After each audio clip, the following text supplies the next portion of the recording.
le unkipiki hohewashtelo ho wakantanka namako wa ambetule e niwazi oplakinkelo ukuchiala wa ontaya amapasayo me wakapata hawaya najio le unkipiki hohewashtelo itakoya nkapiki optaya toka iwachintelo ejateki tokata oina jiwa utani piktanawe. Oh, Midakoye Oyasi, Midakoye Oyasi. So I'm going to switch gears now and speak this language that is fairly new here in Turtle Island. It's not that old. It's a baby language to us as Native people, at least to me. Namely because I'm trying to squeeze the whole universe into a street, a one-way street. And that street is called Concepts and Domination. And it has, originally our language has no nouns and it's all verbs. So everything has verbs, everything is alive. Even we do not have in the original language the idea of I or me or my or mine or ours. We know that the center of the universe is everywhere. That everything is in relationship and not connected, but in relationship because it has to be. Nothing is ever disconnected. This is why we say nothing is ever connected, but it's all in relationship. They must balance each other in a constant basis, ongoing basis, and in that ideas of where this language comes from is that of the earth. I think that all languages come from the earth, is that we tend to take it away or distance ourselves because of concepts, and concepts only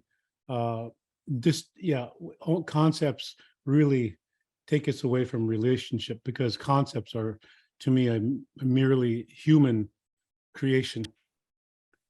And in this human creation, it's only about humans. The anthropocentrism, they call it. And we tend to be first in the Western world, that everything is about us. But in the Lakota world, we are the last to be last to be created. Therefore, we are the most ignorant.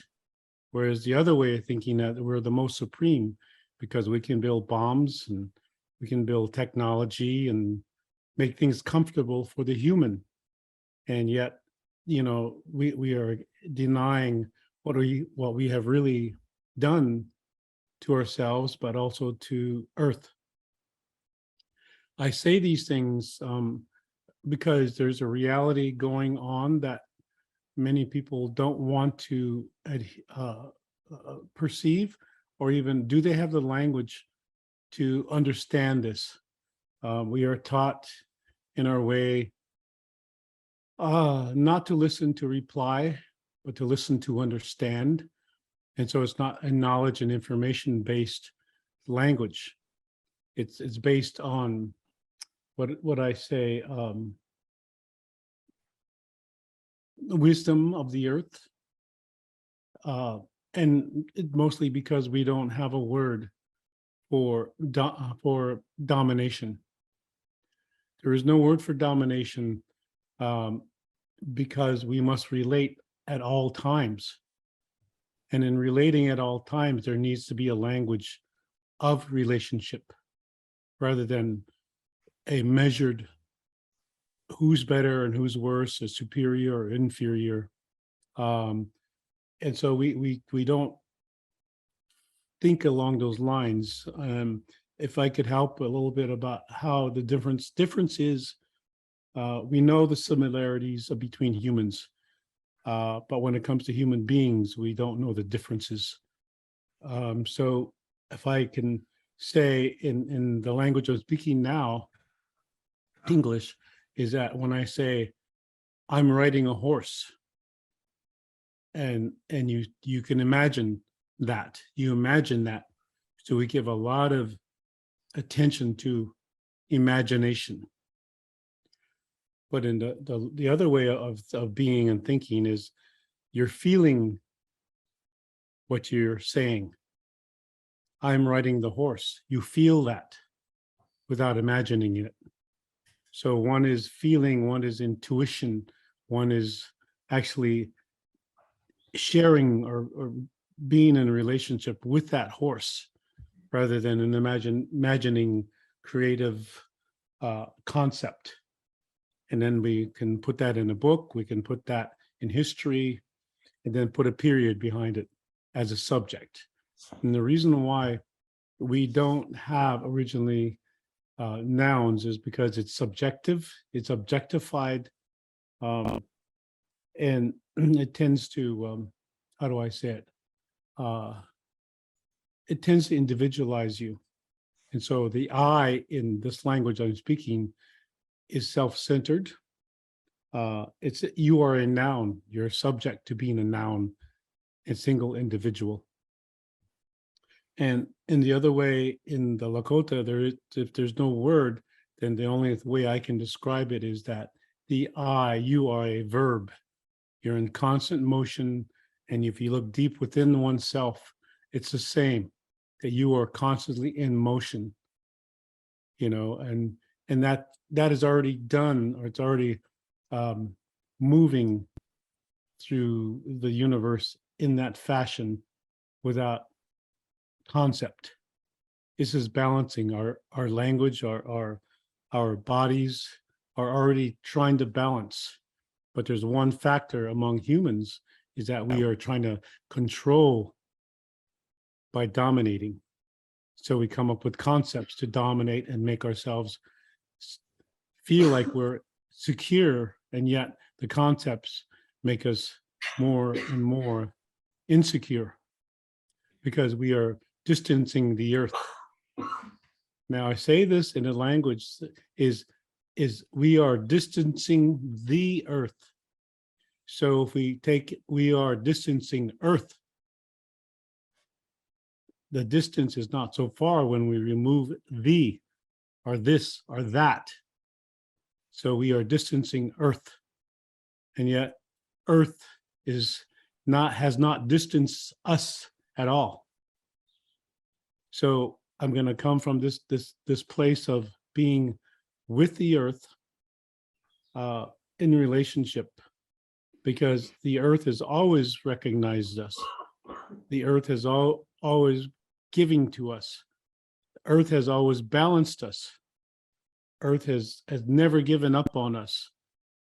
And all these languages that are disappearing, such as indigenous languages that primarily do not have noun-based languages. And when you have these relationships with languages that are being lost, so is the wisdom. Because information and knowledge, there's so much of it, an elder of mine says, there's so much of information and knowledge. We don't know what to do with it anymore. So we price it and we make it, economical to ourselves and it's based on meritocracy. The more you have of this information and knowledge, the more wealthy you are. And that's a Western way. But the other way is that we need the wisdom to get us through the information and knowledge. We need the wisdom that is coming from the earth to get over ourselves, because we are so self-centered as the human. And so with the information and knowledge, we have become human doings. And we've forgotten about the human being. And now I'm going to go a little bit further. In the original language, even right now, there is no word or concept for human being. In our language of Lakota, there is no word for human being. And now we're going to switch to the science mind of the West. In translation of a, how do you say this? န့tawan. I am a Wichasha. Wichasha Mielo is meaning that I am a gift of the stars, the purity of the stars. And you think about that in a scientific Western way, it's true. And now you want to wonder, well, how do the native peoples know this without taking the earth apart? How do they know that everything is from the stars without extracting it and blowing it up and changing the molecules to find out secrets of life? So it because of experiencing the relationship. And that relationship is based upon the intuition of the earth. The intuition of the earth says there needs to be languages to convey this, you would call it energy of the earth. An intuition, we cannot speak Lakota without intuition. It's impossible. But I can speak English without intuition because it's subject and noun filled, objectifying. And so there's a difference. And this is why we have difficulty truly translating. And we could say, oh, all languages are like this.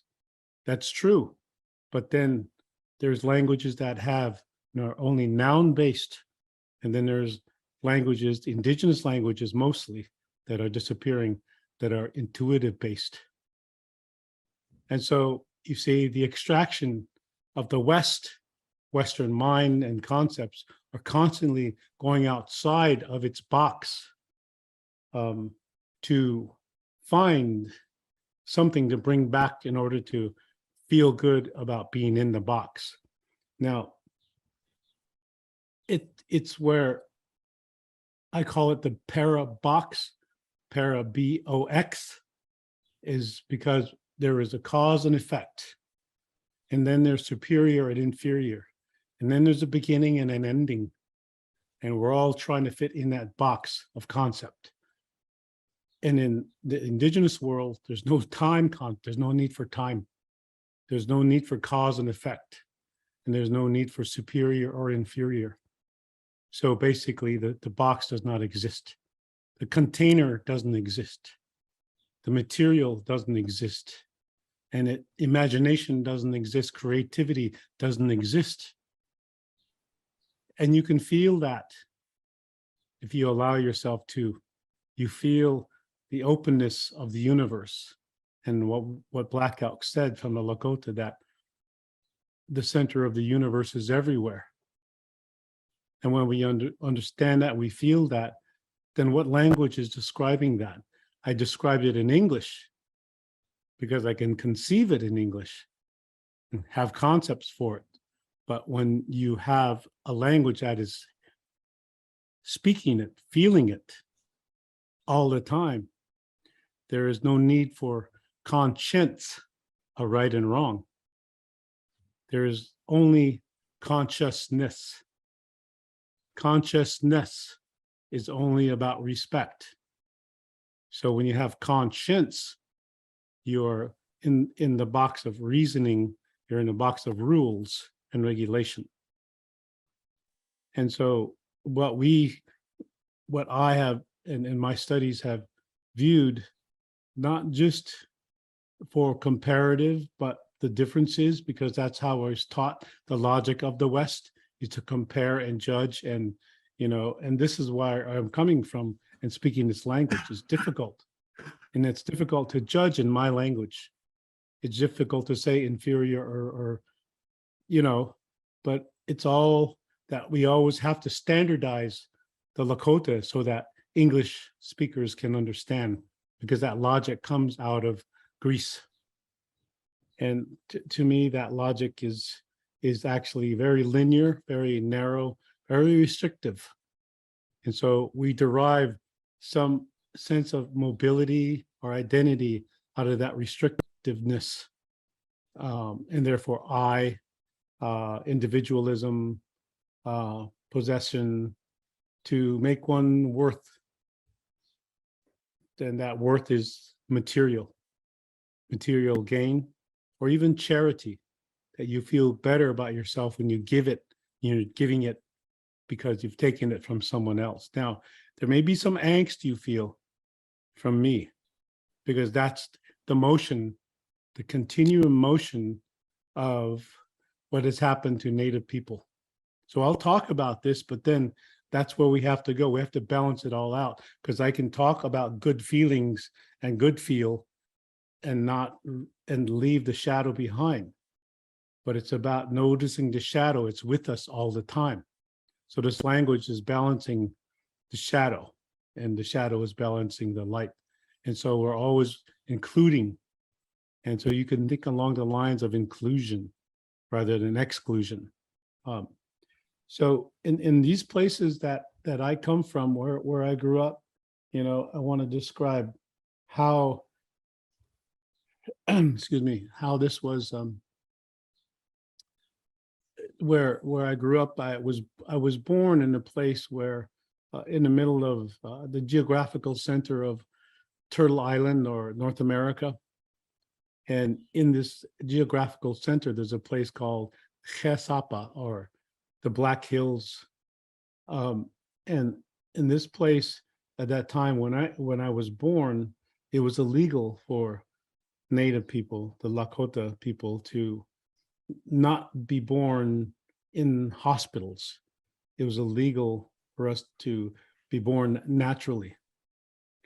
So, and my mother had to walk 3 miles to the hospital so that I would be born.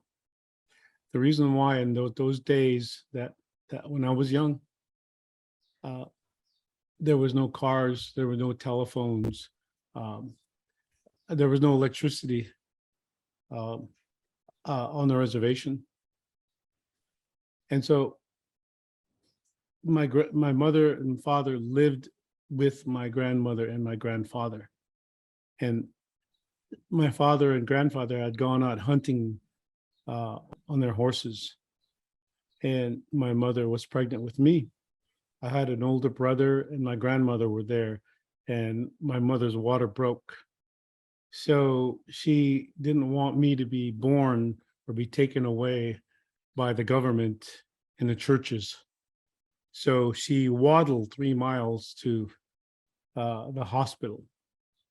And there I was born inside this Western hospital. My father rode up just in time to be there for the birth. But on the way, my mother kept saying, hold on, baby, hold on. And she would say this in Lakota. And that was my first lesson. And that was called patience. So patience was my first value to understand. So this is how I learned how to listen in a good way, not to reply, but just to understand what people are really feeling underneath the words that they're saying. Because words can help you deny, words can take you away from intuition if you're not coming from that way of the earth, because the earth doesn't lie. The earth never has lied to us, but look what we've done to ourselves. Even deceiving ourselves as good people or even bad people, and going one way or the other. So this dichotomy of binary thinking, right and wrong, left and right, black and white, enemy, friend, God, devil, all these ideas that come from the Western way of conceiving do not truly exist in the older indigenous ways of living. It can't be, because you have all life around you, and you want to how do you say, relate to all that life. And so all that life has its own language. And so we're understanding the languages by living in it and not merely shopping. So in a way, I think I was going to start today's, and it's mainly because some of you may know that we don't have an agenda as natives. In the Western way, we have to. So we kowtow to that. But in the other way, we don't have an agenda. So part of that having an agenda was I had emailed and wanted everybody to go to a place around where you're staying and ask a stone if you could remove it and bring it with you to what we're doing now, but also to remember where you took the stone from, because those little stones have been put there in balance by the earth, and that may affect the rest of the earth. But what we have forgotten is that we take it for granted that we can go and remove those stones for our own benefit. And yet, because of that, we are still adapting the earth to our needs rather than adapting ourselves to the needs of the earth. And so in this way, I have a stone, and this stone here was flat at one time, and it was sitting on a small butte or small mountain in South Dakota, and lightning struck it, and it turned the stone round.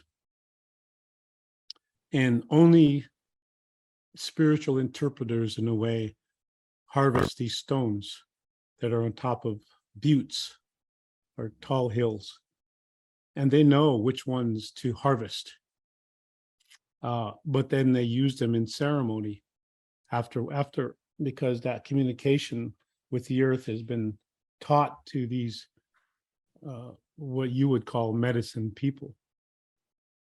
And so in that relationship, this medicine has been shared or given through the internal structures of the earth's languages, and that has come through intuition. So the languages that I'm saying is it's all intuition, and that's the consciousness that certain languages, certain ways of thinking, domination, try to keep us away from our intuition, which is true consciousness. Because what we say is that trees, the animates, which I never call animals anymore, I call them animates, because animal means bad soul. So I call them animates. The birds, the animates, the fish, all have a relationship, and they don't have to verbalize it like we do, because they have stopped crying. It's a human who still verbalizes because we're still crying. And so we're doing what we can to try to understand how to live with the earth as indigenous peoples, but also how the earth lives with us. How does she live with us? You know, I can say I planted a garden and I grow the garden, but that's only half true. It's only half true, because really the garden grows you. What you eat from the garden, the intelligence of that consciousness, it comes from the earth. And so when I'm thinking about, okay, so Tiokasin says all these big statements and it doesn't make sense, but yet you go and sit with the earth and you notice how the earth is listening to you. Wow, I'm going to the earth to listen, and I forgot how, because I'm taking it upon myself, because I'm a supreme being and I can go and listen to the earth, and yet the earth already knows what you're doing. And the earth has always been there doing the same thing, listening to us, granting all our needs, food, water, warmth, or even cold, and death, something we avoid, the grieving. And so in this way of understanding that the tree has consciousness. So in the beginning of my language, I was saying, ḵឋΗΝʲ ᴤᴄ that has a whole explanation. Chante is heart. It also means tree. Consciousness of a tree. What is that? It is a seed, nasula. So it's our head and our heart and our vitals in a seed. It's because we have no brain. We have heart, and that's our heart is all of that parts. And so a tree cha is when a seed goes into the earth, and it could wait thousands of years before it gets the instruction or feels the consciousness. Okay, it's my time. And then it blooms, it germinates, and comes above the ground, and comes a little tree, a little one. And yet it's learning how to live with all the insects, the bugs, and it's asking all this time because it becomes a hydrologist and someone who studies the geologist, archaeologist, all of those scientific things. It is, and it hasn't gone to school. It just does this intuitively, the consciousness. And so it comes above the ground and understands by watching the weather, feeling the weather, getting rained and snowed upon, and even stepped upon. But it always is in consciousness with the stars and knows the movements of the stars, something that we've forgotten as humans because we live in right-angled buildings. We don't have the stars. We know that the circle that is so prevalent now in many places around the world was once banned here in the United States. Native people could not sit in circles. It was against the law. And I remember that. So you see, there must have been something going on where wow, we don't want Native peoples to do that because that we don't understand. So where is our misunderstanding within ourselves because of the language restriction that we carry, that we feel we need to express ourselves, or we're still trying to express ourselves in the box to other humans rather than learning the expression that's outside of that box, the parabox, that trees, animates, fish, water, fire, stone, wind, all that are still expressing for eons. And so these are the elders that we know have been here in place and still trying to show us how to live with the earth. So I know Justine knows that I'm always saying peace with the earth rather than peace on the earth.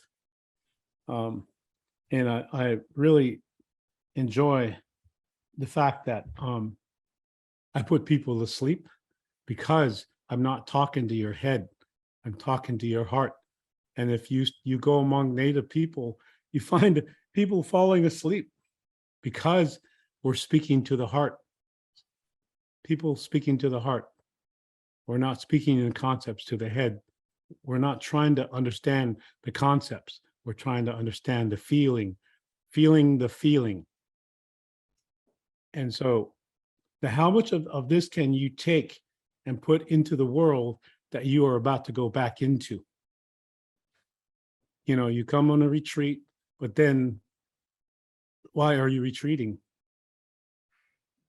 from something that's so real to many Native people still within our languages? Why don't we have retreats as Native people? Because we're in it, we're living the language. And that living the language is being overrun by domination languages and killing these living languages.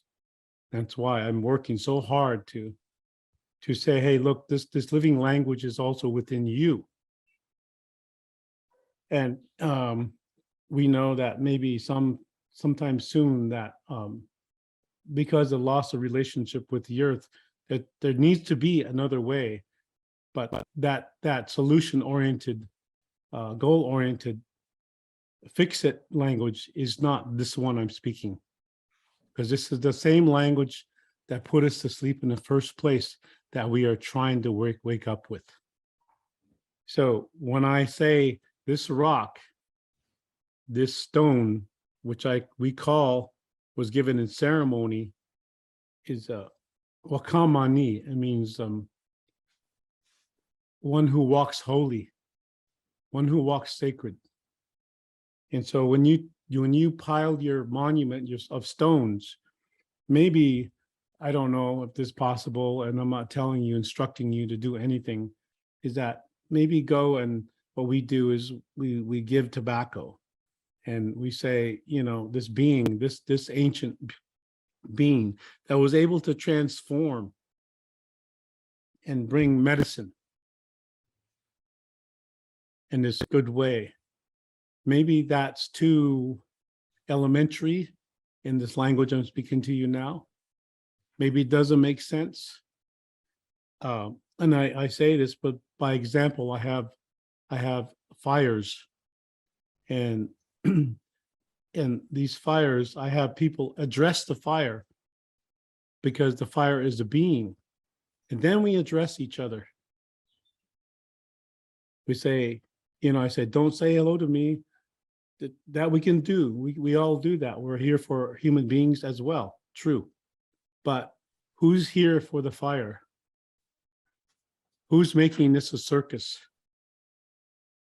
Let's have the fire and introduce yourself to the fire and see how you feel, how that is so unfamiliar in the Western world. And that's what we do in the indigenous world, is that we are accepting this fire as one of the most ancient elements of consciousness.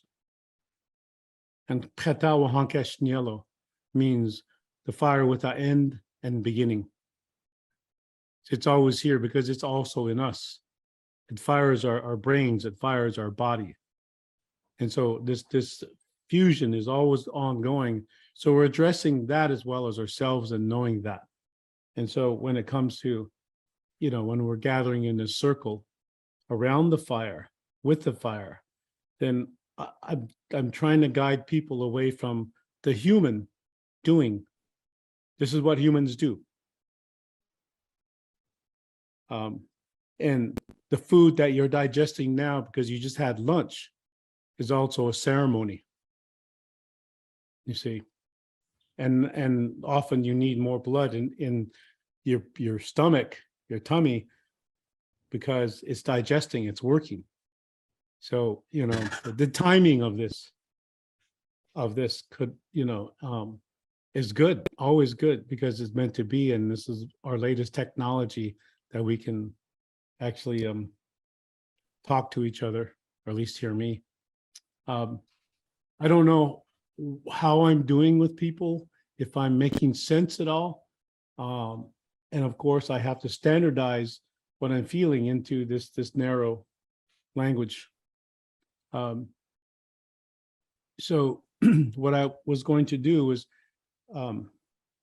have you take a stone and bring it with you. And that stone is recording everything that you're saying, that you're feeling, and all the presence around you, other human beings, other life, and carry it with you throughout the day.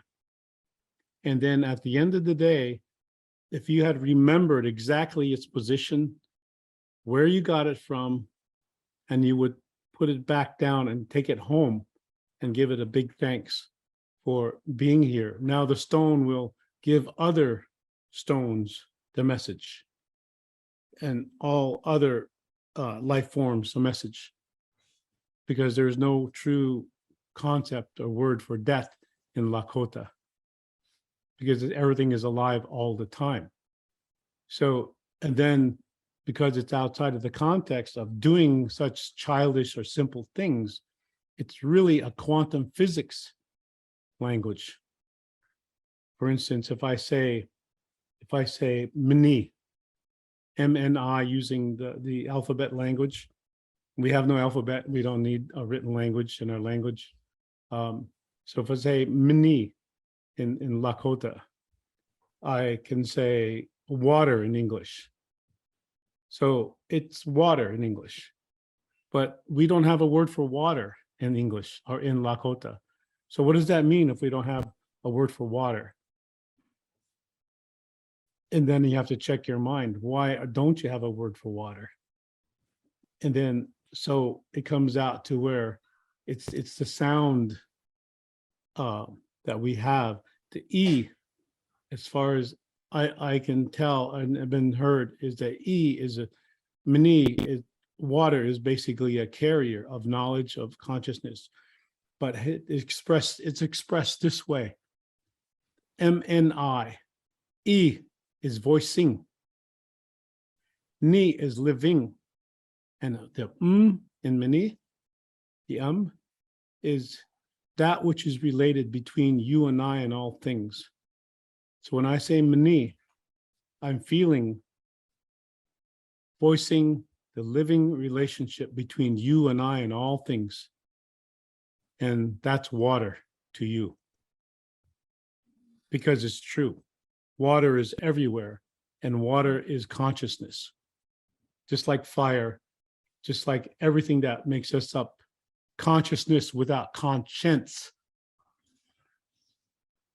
And what brings conscience is domination, rules and regulations. But without conscience, there is consciousness, only respect for all other life forms, and other humans. And with that thought process,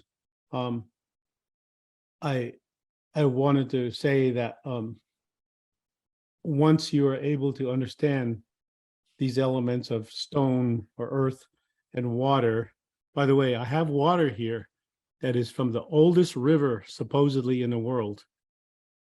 And it's ironic that the oldest river, one of possibly two rivers in the world that are the oldest river, is in North America.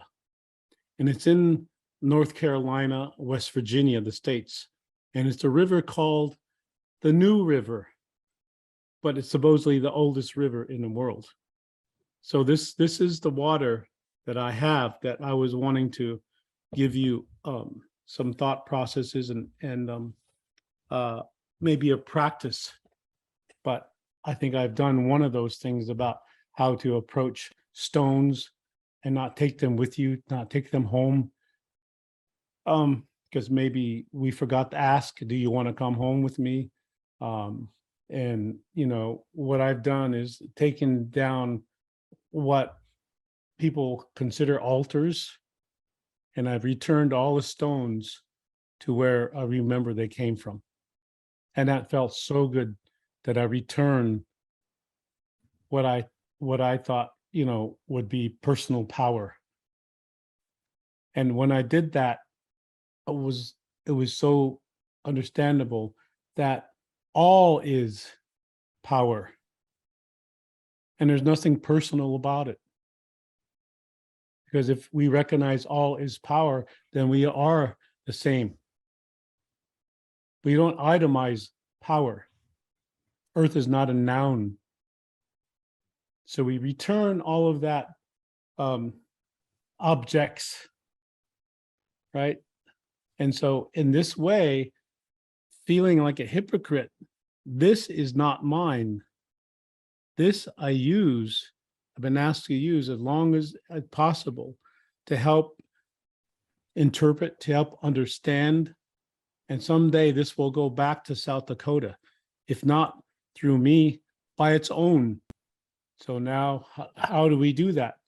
How do I describe that other than some kind of magic?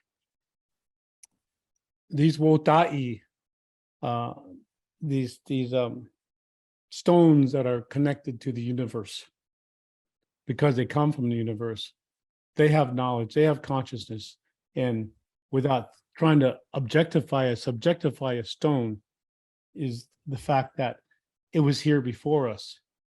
It has come to us, maybe for us to understand that it doesn't belong to us. There's no ownership of anything. So in this way, I'm really trying to understand intuition better in a way, because this language has to say that intuition better. I wish I could speak it or express it in my language into English, but this is the best I can do. So I feel like I'm doing what's required rather than the best, because I don't know what best means. I know what is required. there's so much more. I think for now, we could take a breather. And if it's possible, if you want to ask a question or maybe discuss something even further, I would totally enjoy that right now, because I want to speak to the human being in you, not what we should do as humans. And if that's possible, speak up or come too close to the camera so I can hear. I think it's important to have dialogue also.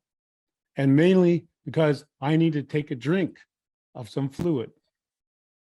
So please come forward if you want, or maybe Justine can express the question so I can hear it.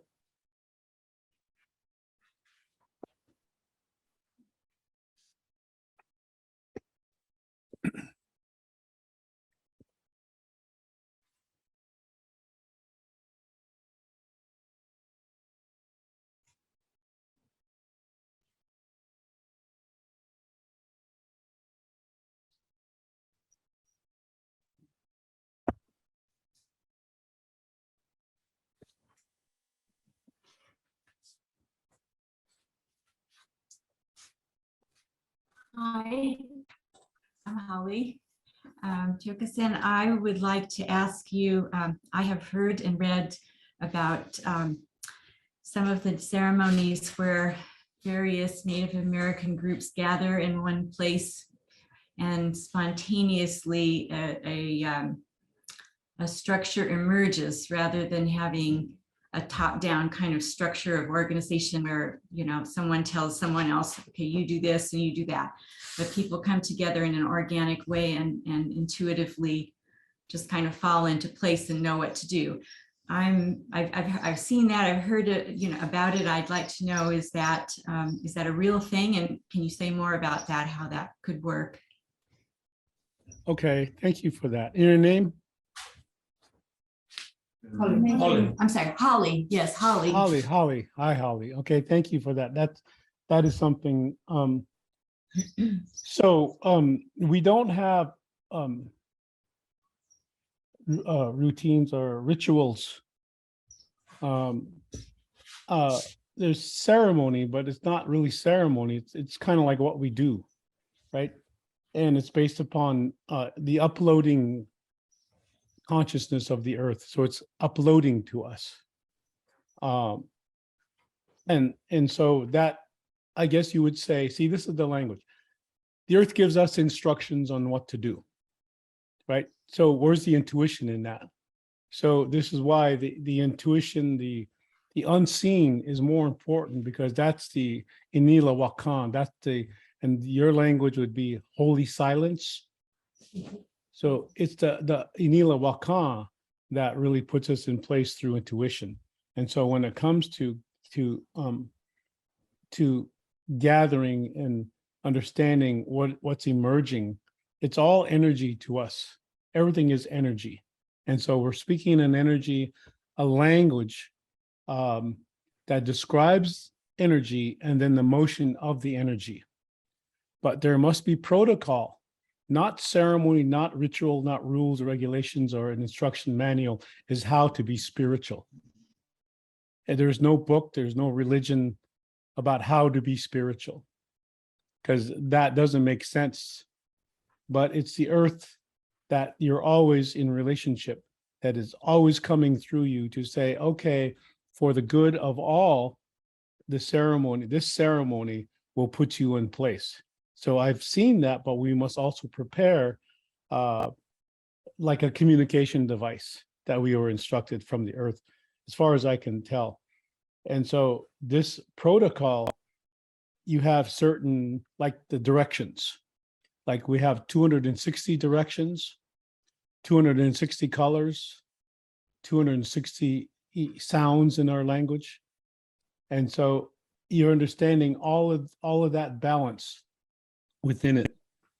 And it's nice to understand that you can go in any direction and find what you need, rather than a linear sense of control.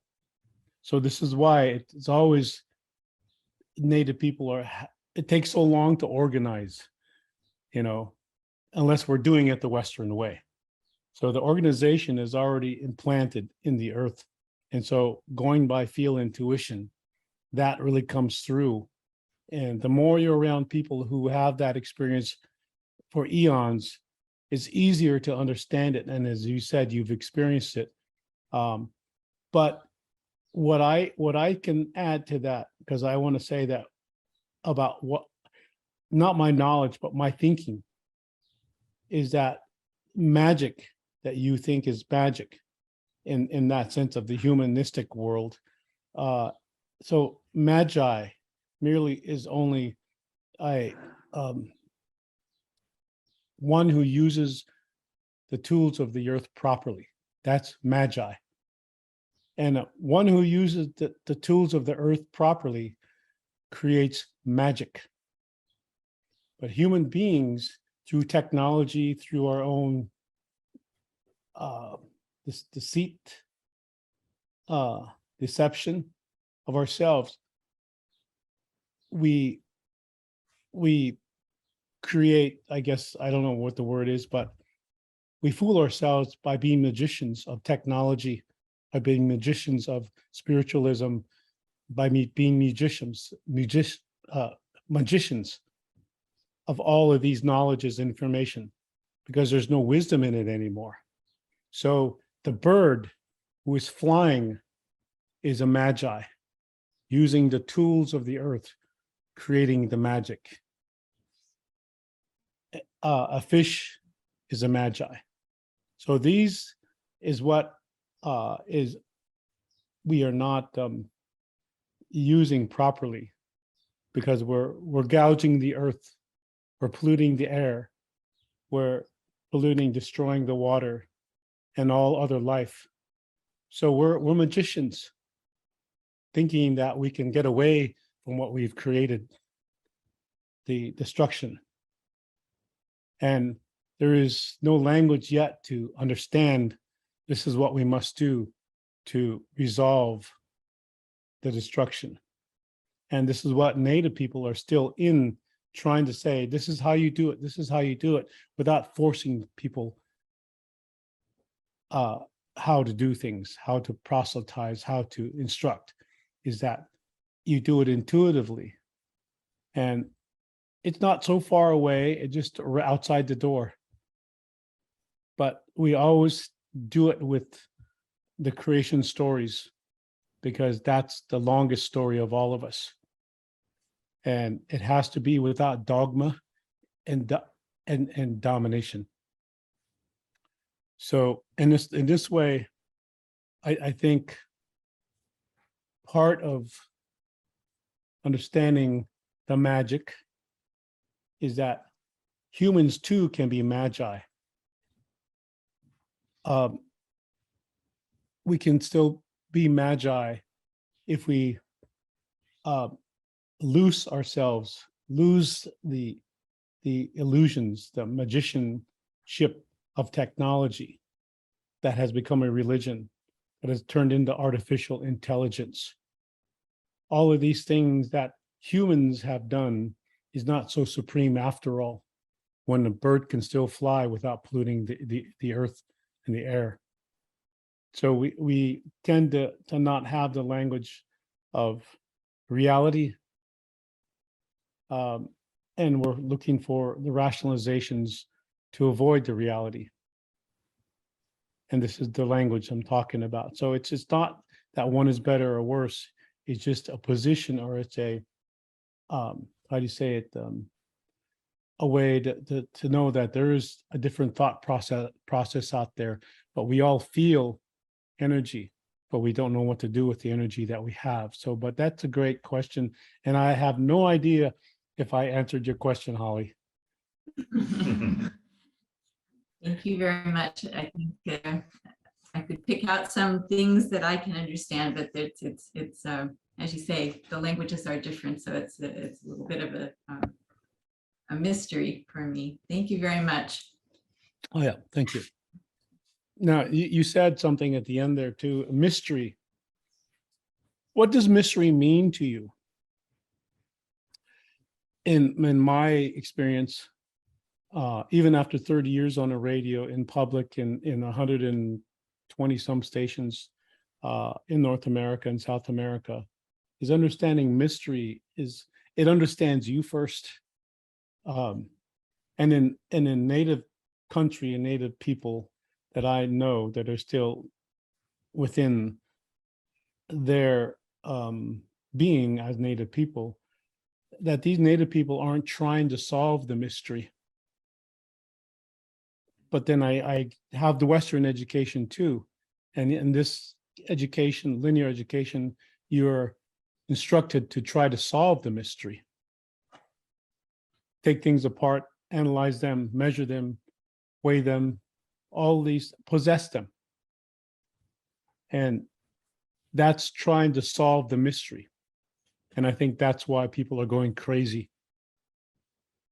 Because if you try to solve the mystery, you never can. But where I come from, the native people, we aren't trying to solve the mystery. We accept it. And that's, to me, the best imagination, the best possibility is that you know it's there and you accept it because you are that same mystery. Without possessing it, you are just in it. So there's a difference. One is going crazy because of the thinking to try to solve and own the mystery, God, dogma, domination, possession. And the other ones are like, that's not for us, but it is us. We're not going to solve it because we can't. So this is part of understanding that there are differences. Yes, we're all humans. We are all humans. And maybe there's some who still hold how to have peace with the earth. And maybe you do. Maybe we're fledgling as a human species. So,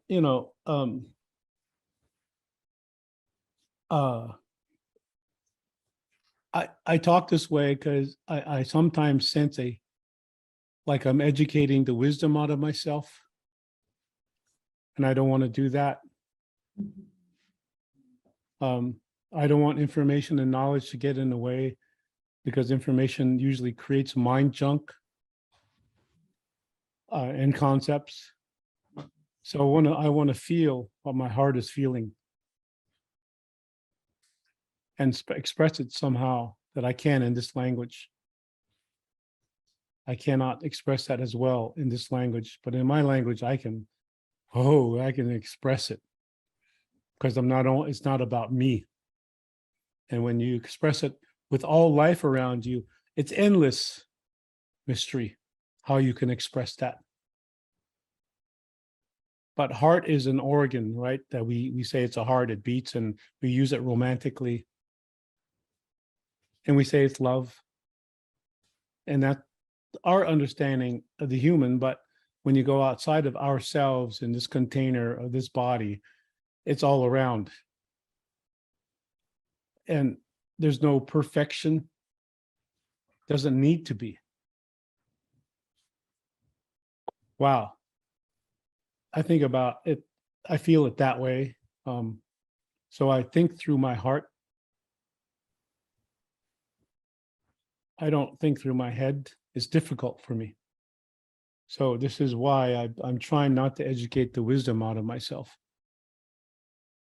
Because that intellectual way of being, it's getting in the way of intelligence. And so I appreciate the water, the fire, the wind, and all that living nature out there. And it's so intelligent just to keep going as it is. And us fragile human beings trying to hang on for whatever pleasure we can get out of extracting it by dominating. And yeah, I think right there, I don't know what else to say. I think there's more to feel. So if you do have another question or a suggestion, that would be great. The earth doesn't need a masculine or a feminine. It doesn't need division like that, because it's there anyway. We're the one who separated ourselves from that, and we're trying to find a quick fix. And a lot of Native women, my aunt also has gone to feminine or feminist movements, and she's observed it and listened to it and understood it, and she said that they're missing something, that the earth is feminine, and that's what they're talking about, trying to balance the feminine and balance the masculine. But when you're out of relationship and you're only trying to connect at certain times to have advantage, then it doesn't make sense in the whole, because we're just parsing it so that we can control our place in that thought process.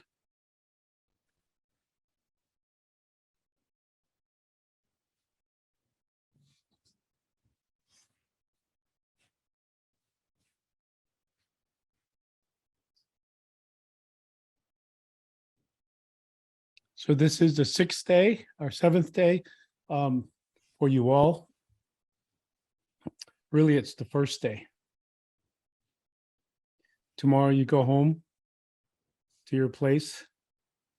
How much of this can you carry and really put into place in the background of your country, of your neighborhood, of your city? How much can you really work what I'm explaining? Will it change the way you live? Can it change? Are we thinking of the next generation, not just of humans, but just generations of all other beings? Or are we just worried about what's going on in Ukraine when it's really been going on all the time? All these things that we didn't have concepts for, like war. So it's not to make you feel bad. It's like we need to step back from what we've assumed to be correct. We need to step back from those religions, that science. We need to step away from that to like really understand, wow, that's what I want to change, when it really is within you. The root consciousness, ahutkan, the consciousness of the earth, that the trees have, that those beings that have rootedness are consciously have been doing this before this language. So these are the languages of 200,000 years old. And I'm speaking in the context of, I'm referring now to a language or even the way of thinking that's very, very young, 4,000 years old, out of Greece. And so my reference points are not Greece. They're the 200,000-year-old sustainable cultures with the earth. So we must carry on our dancing, in a sense. Keep dancing, keep singing, keep doing what we can, because the earth wants us to. The earth needs us. And I think you call it climate change. We don't have that, because that's outside of us. It's within us. I don't think we have to change as much, but just maybe we're facing the right direction, but we don't know the path to take. Right. And I'm not going to speak academically, hardly ever. And I may not say all the things that you want to hear, but that's the change. Do we accept that? Have we really been listening to understand? Or are we putting our concepts in the way of what we're hearing? Yeah. So this is where I am. There's a question right there.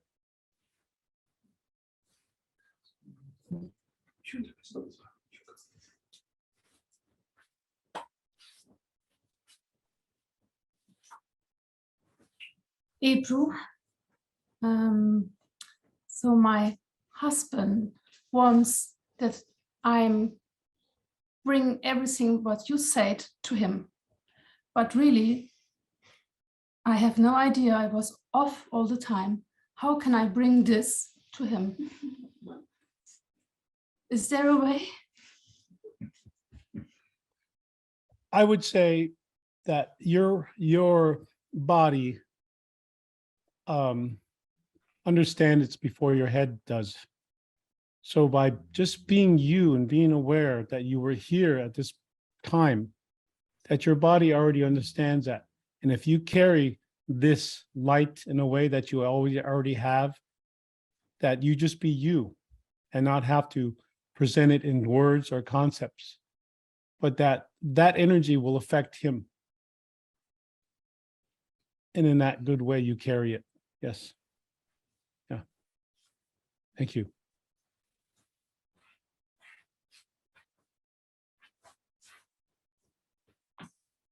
Hi, hello, ďાၤફ્ય. Hi. I'm going to say this all wrong, so I'm.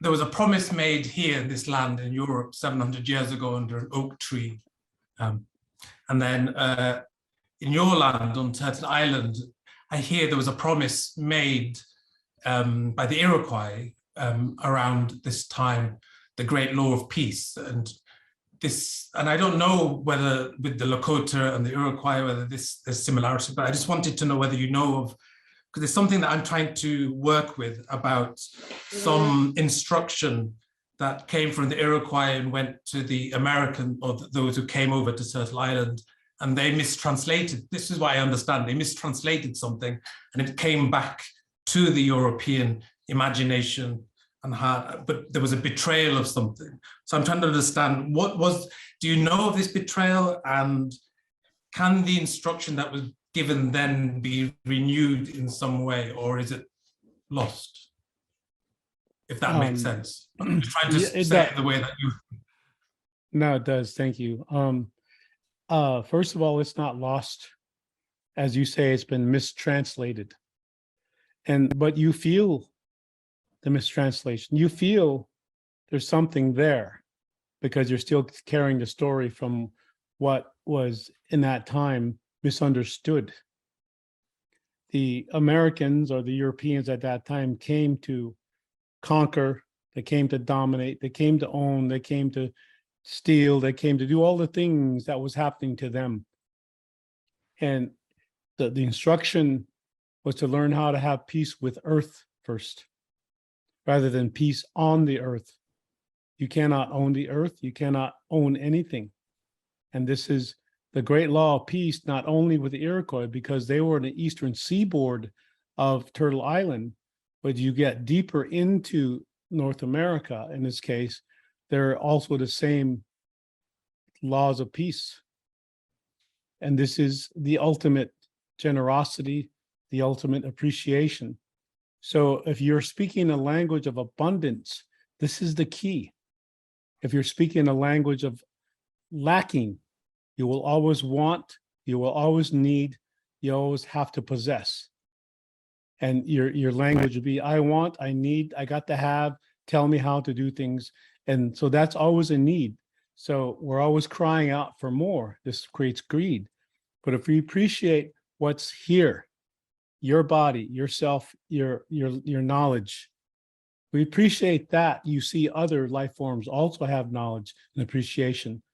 And appreciation, as my ancestor would say, is the highest form of intelligence in relationship. So in that way, that's having peace with the earth. We don't have to destroy what we are right now, but we are doing it. And in this way in North America, there are so many, there used to be thousands and thousands of languages spoken here in the United States, there's barely 120 spoken now. And a lot of those languages are dying, and the magic is disappearing because people are forgetting how to live with the earth, how to be magi. And that way you don't need technology to do that. So I think it's going to come around where we're going to have to come back to this magi and learn how to work with the earth and use the earth, or let the earth use us in a good way. The earth wants to use us too, but our domination is, our peace on the earth as domination is getting in the way. So when we have peace with the earth, it totally changes everything. So I think 3 words, peace with the earth. And it's up to you to know how to do that, because that's your responsibility. Yes. Thank you.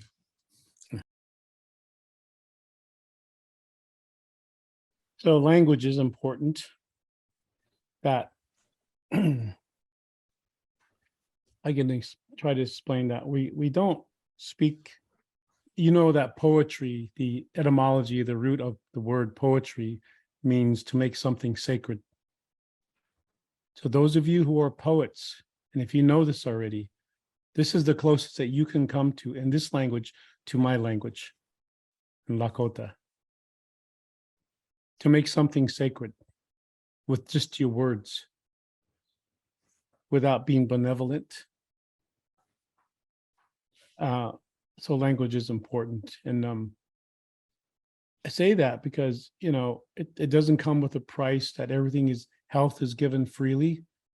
But look what we do as humans. We put a price on it. Water is not charging you for drinking it. But we have a responsibility to not charge. Food grows generously, but look what we do to it. How old are those concepts? Maybe that's the structure we have to look at. Because if a people, the human people, are constantly doing this to themselves, they're doing it to the earth, and it's affecting the rest of the world. Even the ant that crawls on the floor in front of you. So in this other way, it's this idea of sustainability. Sustainable development doesn't work if we're doing it from a fresh, innocent place of Western philosophy. And I think that's what I'm feeling at, where we want who we were back. We want who we were, but we can't find it with the same language that put us to sleep in the first place. We cannot wake up with that same language, the same logic. And yeah, this may be the last time you see me or hear from me, because maybe you don't want to hear me anymore. But it's always going to be there. Not to make you feel bad, but to keep stirring it up, because that's what's needed now. We can't be doing our best anymore. We must do what's required.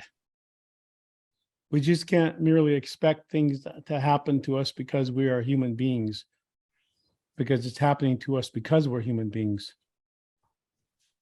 I really would say that the simple languages that we have to understand, and I do this constantly all too, I'm getting a little Western here, that I'm speaking a language, it feels this way, that I'm speaking in a language of hospicing modernity. I'm trying to get what was here before the virus. I'm trying to get, and all the time I'm hospicing a way of living that's dying. So we must do what's required so that all life can live, not just a human. And we must understand that, we're speaking a lacking of, I have to get, tell me how to do something. That's privilege. Instead of taking responsibility of, wow, I am okay with doing this. It doesn't matter what I own, what other people think of me. As long as I know the earth will always guide you in a good way, no matter what. The earth does that.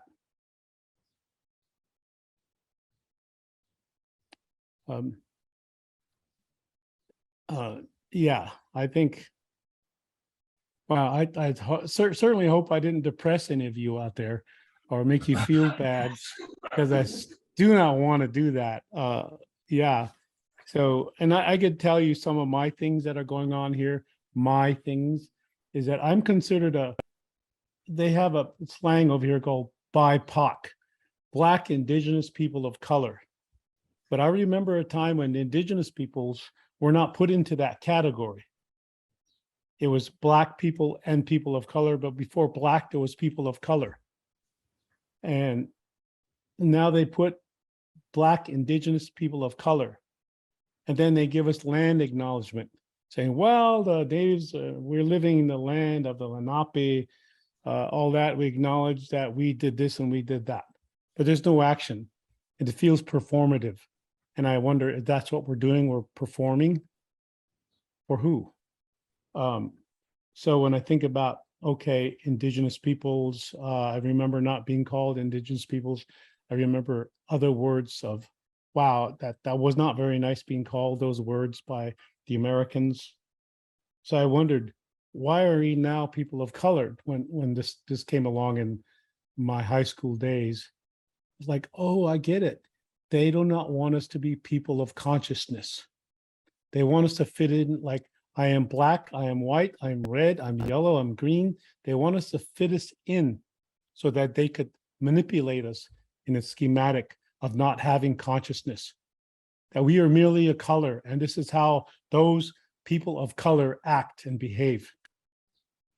So I when I was young, I thought, oh, this is what they're doing. They're trying to control people by taking away their consciousness and inserting a conscience. This is how you do it. This is how you're a good citizen. This is how you save the world and save the earth. This is your conscience. And if you're not doing it right, you're not going to go to heaven. You're going to go to hell. You're not going to get all the benefits of civilization. So if it's truly consciousness, that's merely intuition of the earth. So I sound like I'm being redundant here. Yeah.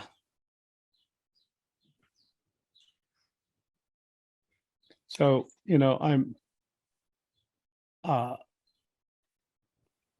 having to deal, since I'm in media a lot, I'm having to deal with artificial intelligence, and that it has become the new religion. And it hides underneath that the matrix. The matrix is artificial intelligence, the military industrial complex, all of these things that we don't want to deal with, that they happen to all human beings, which is not true. All humans do not think the same as Europeans. We are different. Let's accept that. Some have never known war. Some don't have words for want. Some don't have words for ownership, domination. So when we say all human beings are this way, that's not true. I know that. I'm so glad that we're different. Right? And so there's a lot of prophecy that we know is coming true. There's a lot of prophecy. So I was on to close this a little bit, I'm going to tell you what we did when the virus came. As Lakota people, especially one place where I'm coming from. I had just returned from being with the Aborigine in Australia. And I got here March 7th and back to New York. And out of that time, that's when they start closing things down. And it was March 16th of 2020 that I had received instructions from my elders that I was to hold 33 fires every week, once a week for 33 weeks. And so I would go outside and have a fireplace out here, and people would arrive without agenda. We're not here to fight the virus. We're not here to make an enemy of the virus or come up with science to solve the problem that we think the virus has presented. And so for 33 weeks, we did this. And I'm going to jump to the end here of those 33. On that 33rd week, when the final coals were extinguished in pitch darkness, and the coals matched the stars in the universe, a big light, a slow moving light came right over us. And it was maybe 15 seconds, and there were maybe 9 or 10 of us that were left out of the fire of maybe 40 or 50 people. They witnessed this. But let's go back to the beginning of this. 33 was also the ďၤฑľa, or the tobacco ties that we were instructed to put on our doors. Now remember, in the Lakota language, there's no such word as superstition. Don't need it, because everything is practical. It's not hope. It's not any of this superstition. So 33 meant that there were 33 different intelligences that the virus brought. 33 intelligences that the human being, the human race, has forgotten how to live with the earth. And that we should never treat the virus as if it was an enemy, something to conquer, something to fight, something to destroy. Because we think it's here to do that to us. And yes, everything gets sick, but everything also wants to live. And I thought, in my wild way of thinking, that, wow, if this was an alien, I wouldn't come back as a human being. I would come back maybe as a virus or a plant. Wow, how intelligent is that? That it came here to change everything so that maybe we'd be more humble as humans, that we really step away from ourselves and let the earth have her motion of showing us how to live, adapt her needs to us, right? So we would adapt to her. So these 33 intelligences also, if any of you are doctors out there, I have a doctor friend. When I told her this story, her mouth dropped. The jaw was down here. And she said, did you know that there are 33 variants of this virus? And we talked about that and saying, well, this knowledge has been left out and treated like it doesn't matter because it's not logical. Nothing makes sense what Native people are doing because it's not the dominative way of thinking. So in this way, this is still at work. Until we understand the peace with Earth, we will always create the viruses that have always been here for longer than we have as an enemy. Because we're so selfish as humans. We are anthropocentric. It's only about us all the time, that we forget the intelligence that we're surrounded by, that we live within. So, yeah. So I wanted to tell you about that. And accepting life as it is, I think if we let go of trying to control it, then I think we're in a good place. Yeah.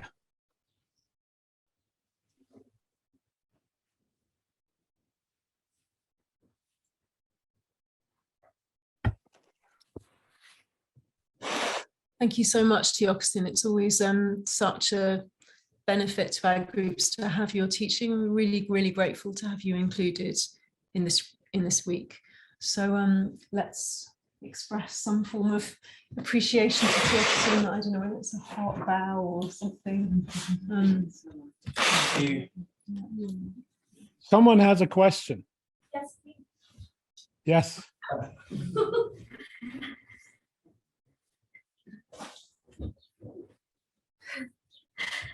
Hi, I'm Alex. So something that you just said has really resonated with me. In the last 2-3 years, I've been writing a lot of poetry and developing some abilities that I didn't know I had. And I'm really struggling because I know that I should dedicate my life to communicating these messages. But I struggle with the concept of how do I make a living that's not putting a monetary value on these gifts. I'm kind of really struggling with that because obviously I, still live in a Western world where I need to pay rent and food and etc. So that's my challenge. And I know you sort of touched upon that briefly. So I don't know if you could share any. Yeah. In my language, and see, maybe I'm lucky in thinking this or saying this, but unlucky because I say it, is that there is no such word as poor and rich in my language. That if you go to either extreme, that's binary thinking. So we don't know how to be poor as natives. We don't know how to be rich because those are off-center. So what I have done, because at one time in my life, I did work in a legislative sense with the governments and earned a lot of money. And I was so far away from myself. I became rich and I didn't want to be poor, but yet the poor and the rich want the same thing. And I began to understand, like, I cannot work in that world, live in that world. How am I going to pay bills? How am I going to, be able to feed anything, my family, whatever? Then something just happened and snapped within me, saying, those are languages and thought processes that don't work with the earth, because she's always abundant. So my language is abundance. Poetry can be abundant. So when I'm thinking about, okay, I've been always chasing money around because that was the logic given to me. But when it switched for me was when I stopped chasing money around. And yeah, I was poor because that was a fear. And like, okay, but I'm not treating fear as a being. I'm not respecting fear. I'm not working with it. So the minute I began to understand that fear is a being, wow, I respect fear because that's everywhere. I respect not being fearful because that's everywhere. Where's the balance? So instead of saying yes and no to things, I began to understand the if process. The if is I'm in between and I am the balance part of that, the balance. And so I stopped chasing money around. Now I don't have much money and I don't need that much money. Is that money is following me now. Money follows me, not because I have, a company or it's a family will or anything like that. I don't need that because that's not my purpose here, is to always give freely of self, because when you're generous from that place, it comes back to you. And that's intuition. That's, as you say, karma. And so just continue to be generous of who you are and keep creating, because every moment is innocent. Without guilt, without that, this will never be the same. This moment, even that moment, will never happen again. So you're in the plentiness, the plentiful, you're in the abundance of being here now. And that's the most regenerative way of thinking, is that every moment is innocent, because it is. And that's wealth to me. And that will lead you any place, and it will follow you any place. And what you need physically, that will fall away, and soon you will be giving it away anyway. Not because you extracted it from other people, other whatever, the Western way, the European way, but because it's been given to you that you need to give away. This is the philosophy of Native people, that we give all the time, because that's our nature. We're generous. We don't hoard it to get through hard times, you know, and because we're avoiding death, because we don't know how to live. So how do you live? You're generous. Your language becomes generous. You become generous. And we don't teach how to be leaders. We don't teach how to be followers. We only teach how to walk with. And wow, when you're walking with, like, I'm getting chills saying that. But if I'm leading, I'm alone. And I'm following, then what does that mean? That I'm not having enough. I'm looking for instruction. I don't know who I am. The other way is I know who I am. I'm, you know, whatever. And you're alone. So both ways are extreme. But if you're walking with, all that is, you're in the peace with Earth. So I'm glad you asked that question, and thank you for that. It's a great way to be. So being in a Kantu or Wakan, to consciously apply mystery to everything. Consciously apply mystery to everything. That works. So thank you. Yeah, thank you so much. And yeah, thank you. And especially to the last bit that you said, it felt incredibly personal to my situation. So that's, yeah, I appreciate that. Thank you. Yeah, thank you. Yeah. Is it time for one more question? Oh yeah. Oh yeah.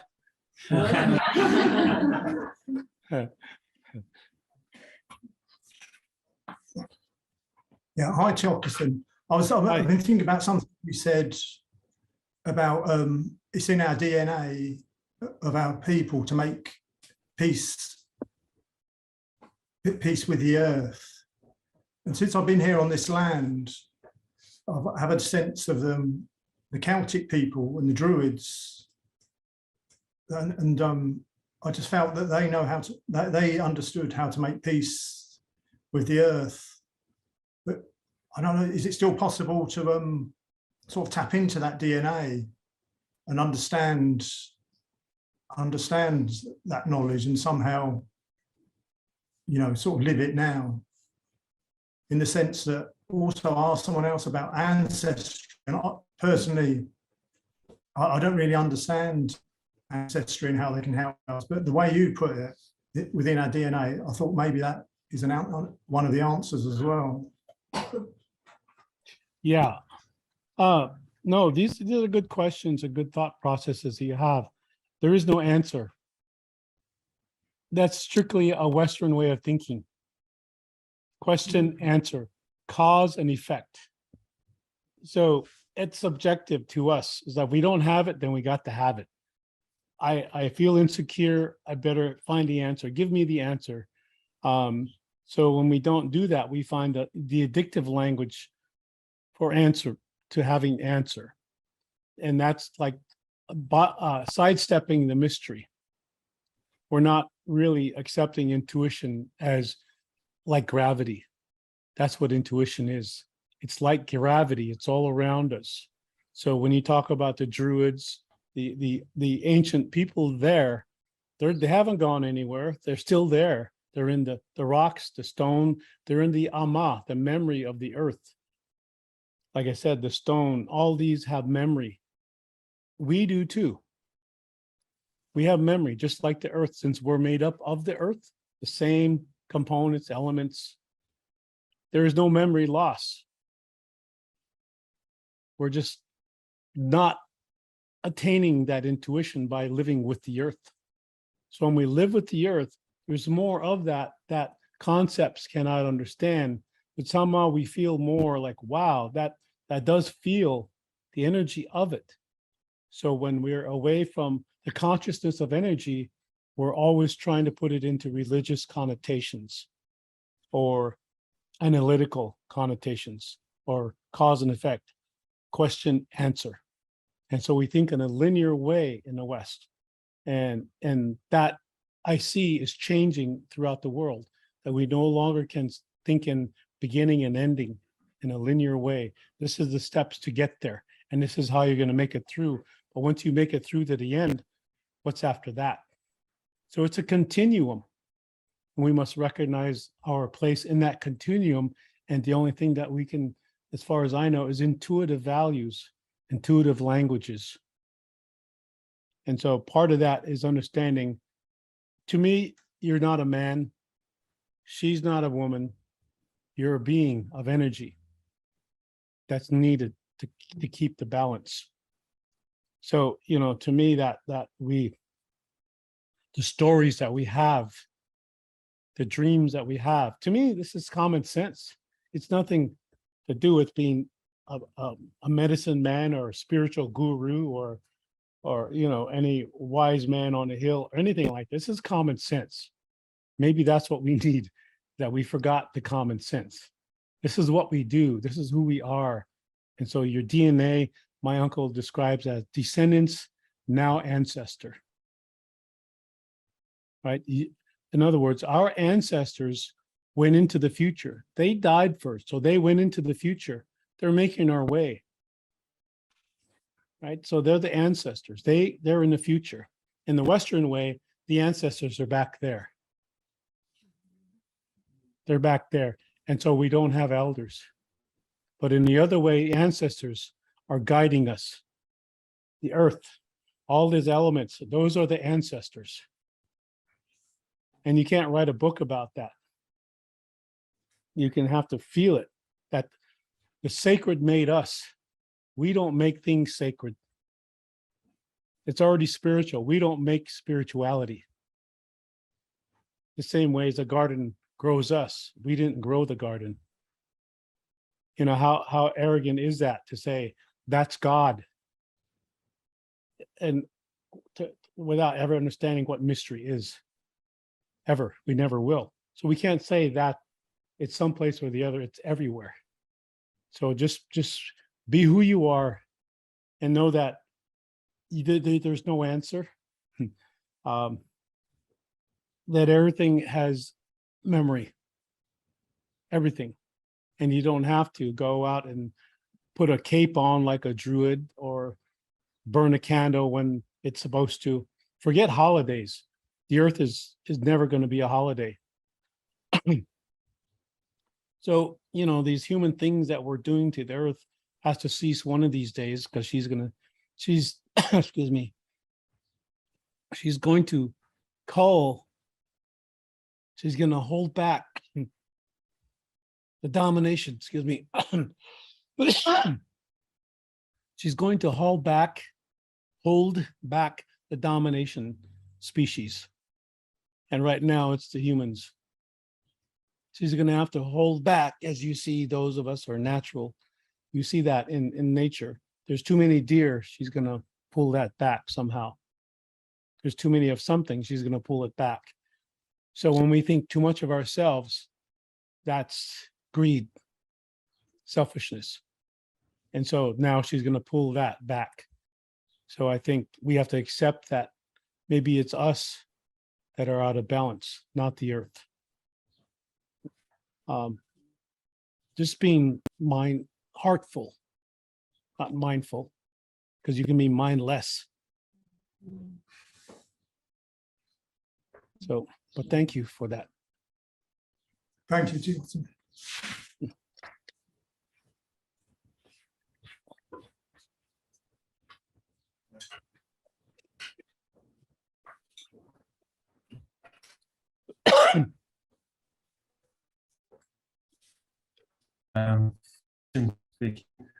Thank you very much for what you've shared. I'm not going to pretend I understood everything, but it made a lot of sense to me.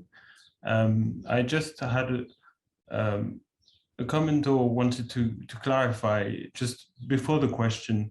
You mentioned that humans are selfish, and being on this land, having the experience I've had, to me it felt more like, well, certainly in our part of the world, we may have lost our way, but I felt that should we find back the way, I don't necessarily feel that humans should be selfish, or else for that matter. I don't know if it's silly to say that, but that's how I feel. Okay, yes, no, thank you for that. And I try to explain it in a good way. If there's no I, subjective, lonely, there is no need to be selfish. But if you're an I in a way of a verb, then you're a part of everything. And if there's no word in our language, Lakota, then why are there 235 words for self in English? You know, it's all about us anthropocentrically. We're the only ones that need more than any other species. We just keep needing and needing, and look at us. Look what we're doing. We're taking everything from something else and then trying to say, I'm good now.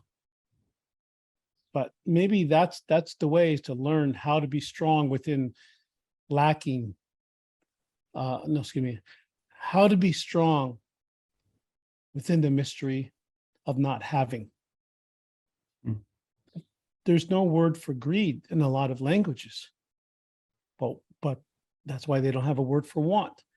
So maybe it's just being grateful, thankful for what, in a sense, you have. You have food, you have water, but for how long? We have, we could say, oh, we have books and we have music. Other species don't need that because they are that.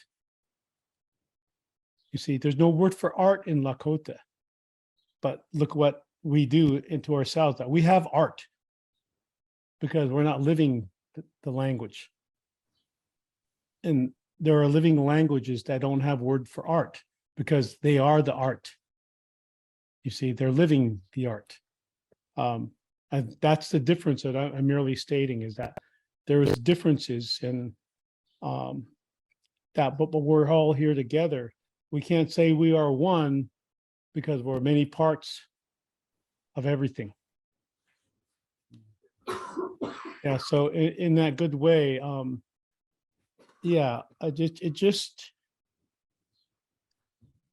it's difficult for me to try to explain it, because I feel in English there's no exit strategy from it, that we have to keep the wheel going.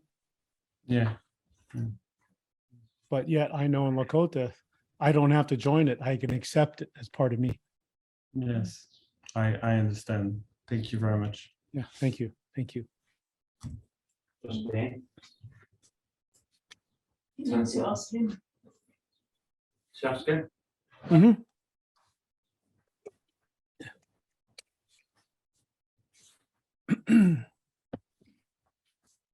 Hi, I'm Gary. Hi. I'm from England, and I am selfish. And 7 years ago, I came back from a retreat and was gifted some messages. I believe I was purely a conduit for these messages, and certain people I've let read them, said, oh, you should get them published. But I never, and I'm sorry for using the word but I won't be able to articulate it if I don't. I've never felt that I wanted any financial reward for messages that have come from another world. And I know they come from the spirit world.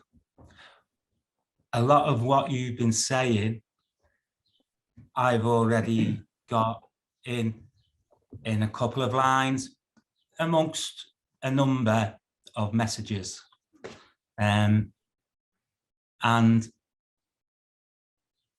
then 3 years ago, I'd been partying a lot and had a near-death experience. And again, I was allowed to stay here because I said I had things to do, and then never done it. And I'm fortunate that I've ended up in this place, a fabulous, fabulous communion, that when I go back and my friends asking me what it's about, well, I'm gonna have to say, well, I've been talking to the trees. I've listened to the earth. The earth's given me a message: walk before you can run. And they're going to look at me and say, you need to go and get your head shrunk. But I know that's the truth. I know that's the path to follow. And what I would like to do is, I believe in I trust my intuition. An exercise that we've done here, I drew a circle to step into intuitively, and it took me what I experienced within that intuitive circle enlightened me. And I still don't know how I'm going to get that message out written in Western print. So I'd like to gift it. And so if you have any ideas where I could gift it to anonymously, I'd be very welcome to hear it.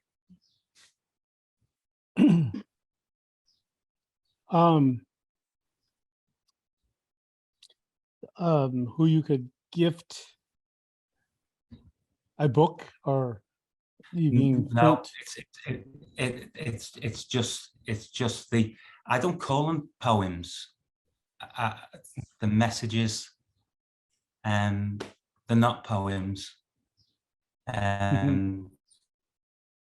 So I'd like to serve for a better purpose for Mother Earth. If we can get the message out in the Western world, to be able to at least reflect, plant some seeds, and maybe something will grow. And in 1,000 years, Okay, who knows? I think I'm getting the gist of this, is that when you said you had a near-death experience, immediately, no, you didn't. You had a near-life experience. You came to know what life was all about. So, not that you avoided death, is that you were avoiding life. And we can't go back to anything. We can't go ahead to anything. So the language is, we need to be present, in the present consciousness. So where's our language? To be here, rather than in the future or in the past. And you said to get the world out in the Western world, or the message out into the Western world, but maybe it's getting the message into the Western world. I think everybody, but when we make the message bigger, when we make ourselves bigger than the message, it's not a message. So in that way, what is the message? Like the radio program that I've been doing or hosting, it's always been, the message has always been bigger than me, always. And in that way, you're in a good relationship, that it's not about you. You are not the center of the universe, right? And I think that's what I'm saying, is that we need to understand the continuum that we are involved, where we are at the present time, not what can be better or future, or the whale that we can save, or saving the earth because of what we did in the past, because that has regrets. Stop promising yourself anything, because that's when you do it when you're happy. And then when you don't, you're regretting what you didn't do. So when you're here now, your language needs to be present. A rock is present always. the floor. And how do we do that is when I say verb language, your glasses, these glasses to me are not just glasses, they're glassing. The shirt you have on is not a shirt, it's shirting. It's doing, it's created to do what they're doing. They're being, they're moving, the energy in that form. And so, you know, where's our appreciation for this keeping us warm? You know, where's the floor? It's a flooring, it's doing what it's created to do. The wall is walling, the ceiling is ceiling, the ladder is laddering, the chair is chairing. So wow, you are consciously applying mystery to everything now, but there's no language. You always have to make concept up for that. To consciously apply language, consciously apply mystery to everything. It kind of makes sense, but when you just say wakan in my language, that doesn't make sense because you are the energy of all of it anyway. So what is death and what is life? You're living and dying in the same moment, and that moment is now. So I think getting away from the standardized way of thinking English or Western is part of what we must be doing now, because that domination thinking is archaic. War doesn't work anymore. Feudalism doesn't work. Superiority doesn't work. Neither is inferiority. But people don't understand the loss that they're feeling because it's grieving our distancing from the earth. We are grieving that we don't have relationship with the earth. So we make up hurry words, hollow phrasing words such as connected. Let's get a instruction manual to do that. Someone has to tell me, not the earth. Someone has to tell me.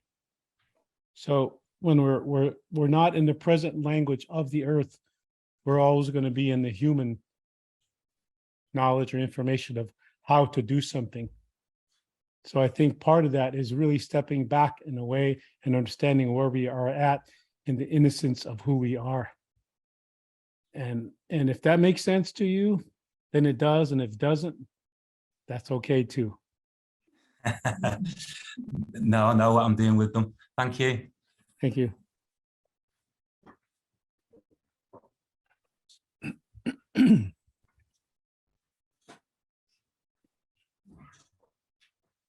All right.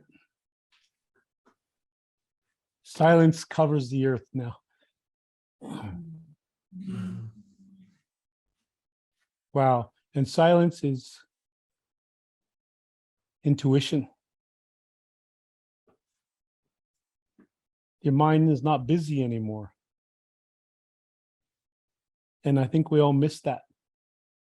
And even when we're trying to be silent, I still hear people thinking.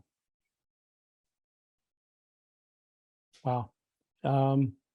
So in my language, doksha ake wachingtelo le unki piki hohewashtelo wopila tanka. It was good for us to be here. I will see you again in the circle of life. The universe, you made the universe. You made the universe feel good by recognizing who you are. And so with making the universe feel good, you know already who you are, because that is your purpose, to make all life feel good.